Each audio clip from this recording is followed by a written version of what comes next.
So Drake pulls a Lil Wayne. And I don't mean kissing baby.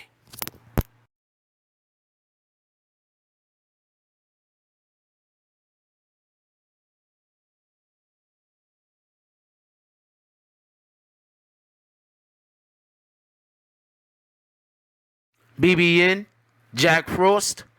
What's up, party people? Alright, so I told y'all before, as soon as the Drake album dropped, and there were people that was like, "Oh man, why didn't he, make more diss songs towards Pusha? He's only talking about Kanye." I'll get into that a little in this video just because, but I wanted to say Drake has now signed directly to Universal. Universal. Okay, first of all, I believe Lil Wayne did it also. So there's that. Nobody wants to be on Cash Money. Cash Money, I've always said this, not for nothing. I'm like, yo, this nigga Birdman is like the worst rapper that gets like that makes lots of money. Like even fucking MC Hammer had some some dope shit here and there. Like, you know what I'm saying? Like MC Hammer, like you go to an MC Hammer show like back in the day, like you was gonna get your money's worth, not for nothing. Them motherfuckers was up there doing all types of different cardio. You was gonna get your money's worth at an MC Hammer's function. That's just facts.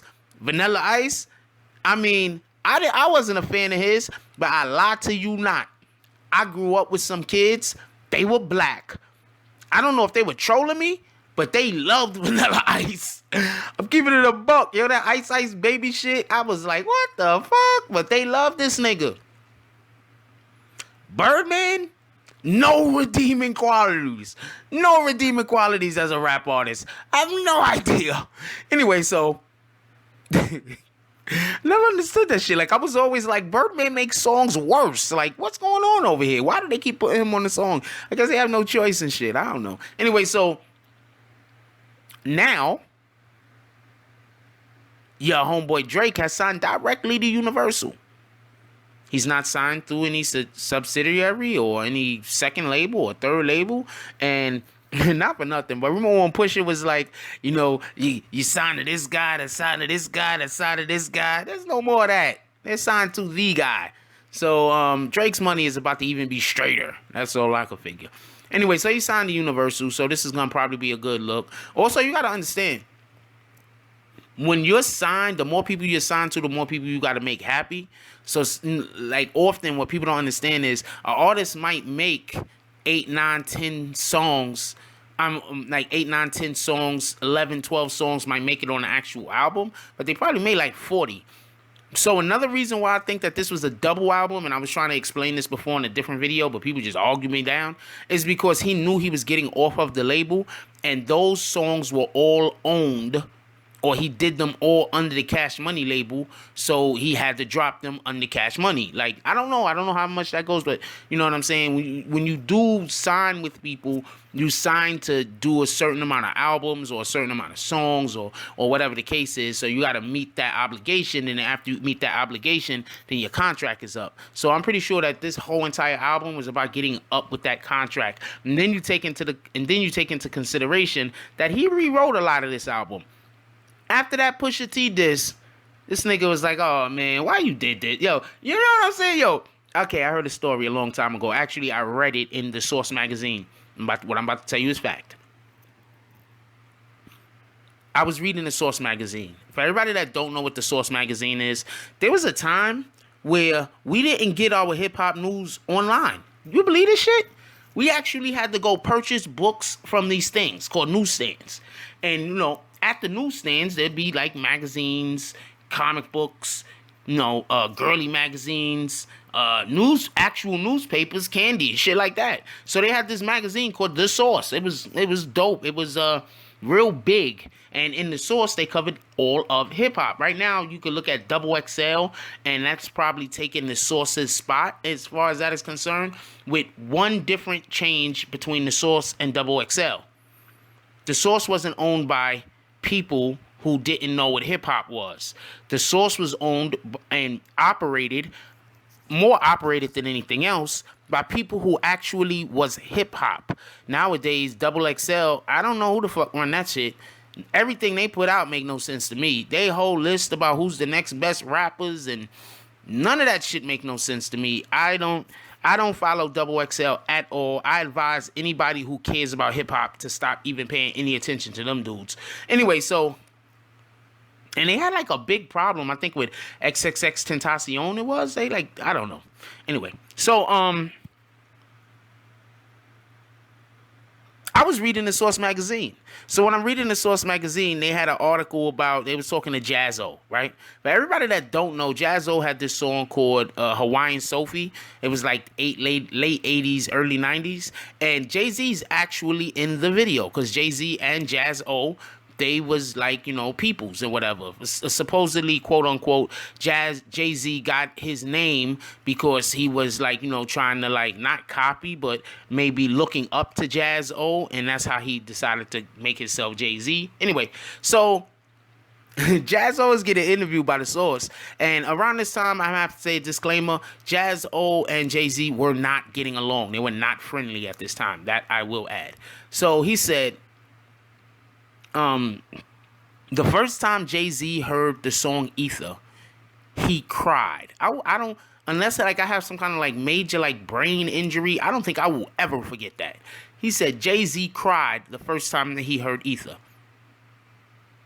That's what he said. That is literally what he said.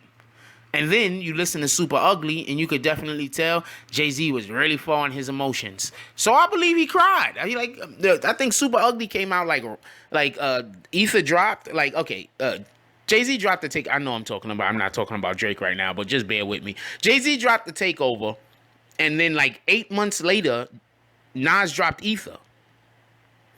Jay-Z dropped Super Ugly like a couple days after that. Like, Jay-Z was in his emotions. This nigga Jay-Z was crying a river. I'm trying to tell you, that nigga was hanging out with Justin. He was like, yo, I don't know what to do, Just. Anyway, so, point being that I can see why Drake would have rewrote a lot of his album to address a lot of the points that Pusha T was making. Because in reality, the only reason why Pusha T knew any of that was because of Kanye. That's why Drake keeps making fun of Kanye. Because Kanye is the impetus for all of this. How so, you say? Okay, remember when it was in Wyoming? Okay, for everybody that don't know, Kanye was remixing these albums that dropped. These albums that dropped in June. Kanye was remixing these shits up until the date. It was like the hour before it dropped. Like, he was just remixing all these shits. Anyway, so when he was working on his album, he had Drake come in and help him out. When Drake came in and helped him out, for everybody that's never been in the studio, when you working with somebody else, sometimes you play some of your stuff. You understand what I'm saying? So it is believed that Drake played the March 14th, and so, was just in there talking. I mean, Drake and Kanye don't really get along, but when you're owned by, bigger heads of bigger companies, sometimes you got to work together with people you don't really care for. It's just facts. Not everybody, I'm pretty sure not everybody that's listening to this right now that actually has a job likes everybody that you work with. And the ones that don't have a job, I'm pretty sure you don't like everybody that you live with. That's my point. Anyway, so, and I'm not trying to say people just don't have jobs like they're delinquent. They might be a child. I mean, if you're 14 years old and you don't have a job, I'm not calling you a lazy bum. All right, so here we go. So, so upon hearing the story of Adidon, it had to be obvious to Drake that Kanye shared some of, the information that he received when he was helping him in Wyoming with Pusha. And thus, he did rewrite some of his album. That's why some of his album is directly addressing some of the things that Pusha said. And the reason why he's not going directly at Pusha is because in reality, Pusha was just the tool for his destruction, not the one that wanted to press the button. So he doesn't have problems with the tool. He has a problem with the one that wanted to press the button.